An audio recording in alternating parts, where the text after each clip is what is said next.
የጠላቶች ቁጣ በነደደ ጊዜ አንተ ለኔ መልካም ነህ፣ አንተ ለኔ መልካም፣ አንተ ለኔ መልካም ነህ፣ አንተ ለኔ መልካም።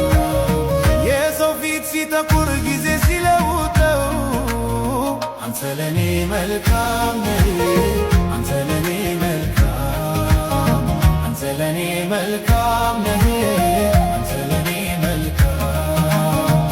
ገዢዎች በኔ ላይ በተነሱ ጊዜ አንተ ለኔ መልካም ነህ፣ አንተ ለኔ መልካም፣ አንተ ለኔ መልካም ነህ፣ አንተ ለኔ መልካም። ጌታ ለኔ መልካም ነህ። አንደኛ ሳሙኤል ምዕራፍ 27 ላይ ዳዊት ሸሽቶ ወደ አንኩስ የተባለ ንጉስ ሄደ።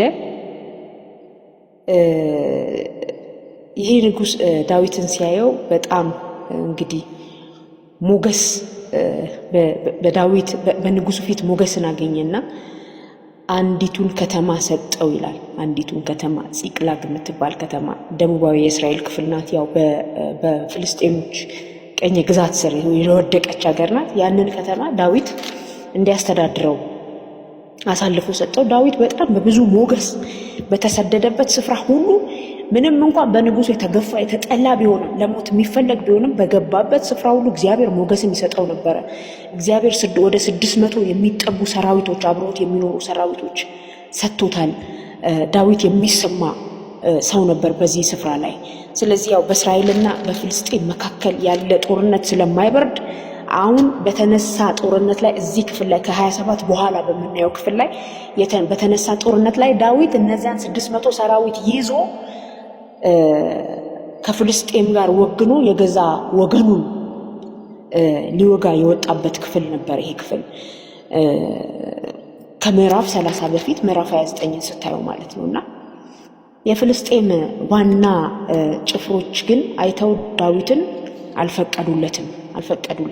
ምክንያቱም ይሄ ሰው ብለው ይናገራሉ። ምዕራፍ 29 ቁጥር 5 ላይ ሳኦል ሺህ ገደለ፣ ዳዊት እልፍ ገደለ ብለው በዘፈን የዘመሩለት ይህ ዳዊት አይደለምን?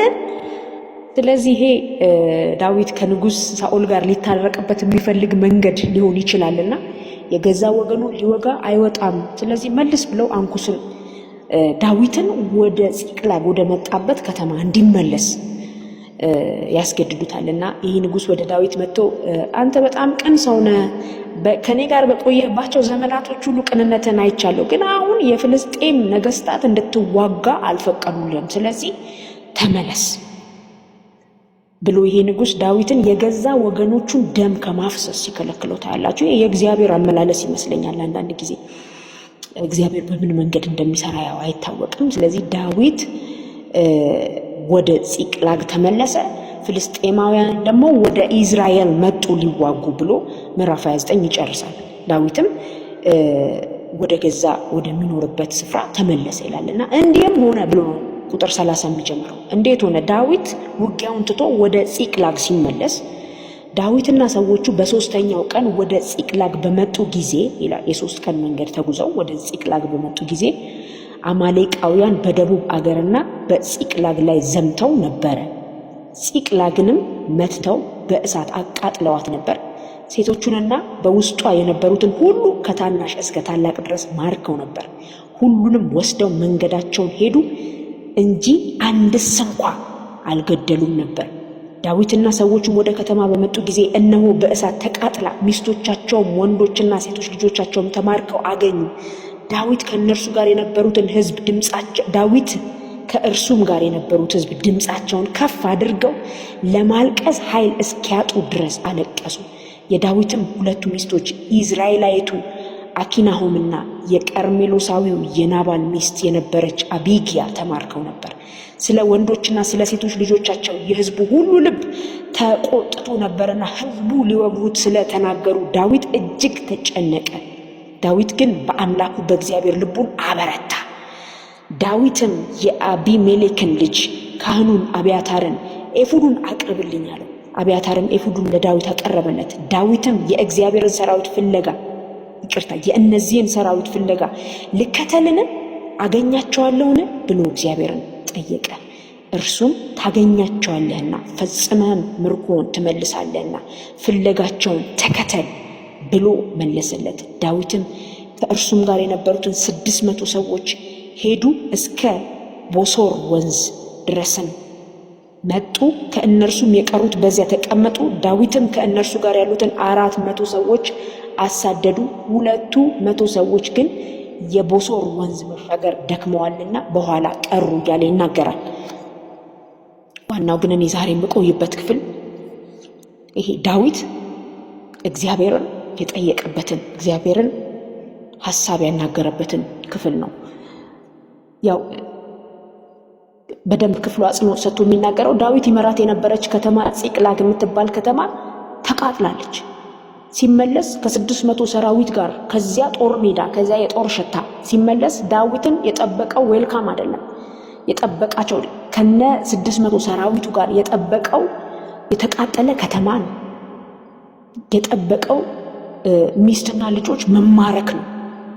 እና እነዚህን 600 ሰዎች ከዳዊት ጋር ያሉት 600 ሰዎች ጨምሮ ሊቀበላቸው የወጣ ምንም የለም። የሞት ከተማ ሆኗል ከተማው ጺቅላግ። እና የተረፉ ይሄ ትርፍራፊ እንኳን እነዚህ ሰዎች ተርፈዋል የሚባል ድምጽ የሌለበት የተቃጠለ ከተማ፣ ፍርስራሽ ከተማ፣ የፍርስራሽ ክምር በጣም ዲስካሬጅ ያደርጋል ይሄ በጣም። እና ለዳዊት ይሄ የሚገባው አይደለም። በእውነት ዘመኑ ሁሉ ሲንከራተት ደግሞ ሸሽቶ እዚህ ስፍራ ላይ ኦልሞስት ወደ 1 ዓመት ከምናምን የቆየበት ስፍራ ነውና እዚህ ስፍራ ላይ መጥቶ ኑሮውን ሴትል እንኳን እንዳያደርግ አሁን ደግሞ ከሳኦል አረፍኩኝ ሲል ሳኦል እኔን መከተል አቁሟል ሲል ከእንደገና ደግሞ በሌላ መንገድ አንድ አማሌቅ የሚባል ደግሞ አለ የእግዚአብሔር የዘመናት ጠላት እና መጥቶ ከተማዋን ወሯት ያላቸውን የዳዊትን ነገር ዘርፎ ሚስት ልጆቹን ዘርፎ መንገዱን ቀጥሏል። ምን ያህል ቀን? 3 ቀን ዳዊት ወደ ጺቅላግ እስኪመለስ ይሄ ሰራዊት ደግሞ ይሄ አማሌቅ ሰራዊት ደግሞ ከጺቅላግ እስኪወጣ ድረስ 3 ቀን ፈጅቷልና ከተማዋ ተቃጥላ የጢስ ዲን ነው የሚወጣው ከከተማ ውስጥ። እና ስትመጡ ከውጪ ስትመጡ የምትጠብቁት አለ የቤተሰብ አቀባበል፣ የልጆች አቀባበል። ከተማዋ ላይ ይሄ ነገር የለም፣ በቃ የለም። እና ሁሉ ነገር ያበቃ መሰለ። በቃ ሲታይ ሁሉ ነገር አብቅቷል። ምክንያቱም ዳዊት ለነዚህ ሰዎች እንደ ንጉስ ነው፣ ለነዚህ 600 ሰራዊት እንደ ንጉስ ነው። ግን በጣም ተስፋ እንደቆረጠ የምታውቁት ማልቀስ እስከሚደክማቸው ድረስ ዳዊትና ሰዎቹ ለማልቀስ ኃይል እስኪያጡ ድረስ ነው የሚለው ያለቀሱት። ሁሉም ነገር በቃ በአንድ ጊዜ ጠፋ። እና በዚህ ሁሉ ግርግር ውስጥ በዚህ ሁሉ ዲስካሬጅመንት ውስጥ የዳዊትን ልብ የሚደግፍ አልነበረም። አይገርምም? ማንም አልደገፈውም። እና ይሄ ሰው በእስራኤል ማንም ሰው ሊረዳው አልቻለም። በህዝቡ መካከል ሊረዳውም አልቻለም። እንደገና ፍልስጤማውያን አልፈለጉትም። አይ ይሄ ሰውማ ዞሮኛ ነው ሊወጋ ነው እንጂ ብለው በቅን ልቡ ላይ መተው። እና የኔ የሚለው ቤተሰብ የለም፣ ተነጥቆ ተወስዷል። ልጆቹ የሉም።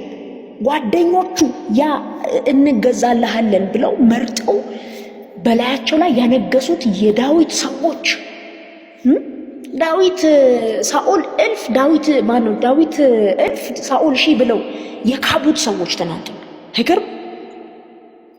በቃ ተቃወሙትና ከእግዚአብሔር በቀር አሁን ምንም ድጋፍ የሌለበት ስፍራ ላይ ነው የመጣው። ፕሮፌስ ጉድ በነገራችን ላይ ጥሩ ሁኔታ ነው። ከእግዚአብሔር ውጭ ድጋፍ ስናጣ ኢየሱስ ክርስቶስ ለዘላለም ጌታ ነው። ዛሬ ድጋፍ ያላቸው ሰዎች ይቆረጡ። ድጋፍ ትምክት ያለው ነገር ቢኖር በህይወታችን ውስጥ በእውነት ትናንትና ከፍ አድርጎን ዛሬ የሚያወርደን ነገር ነው። ትናንት ከፍ የተደረገ ዳዊት በቃ እንገዛልሃለን አንተ ትክክል ነህ የሳኦል ኪንግደም ይቅርብን ብሎ የተከተለው ወደ 600 የሚሆን ሰራዊት ዛሬ ላይ በጣም በቃ ዳዊትን ለመውገር ተማከረ።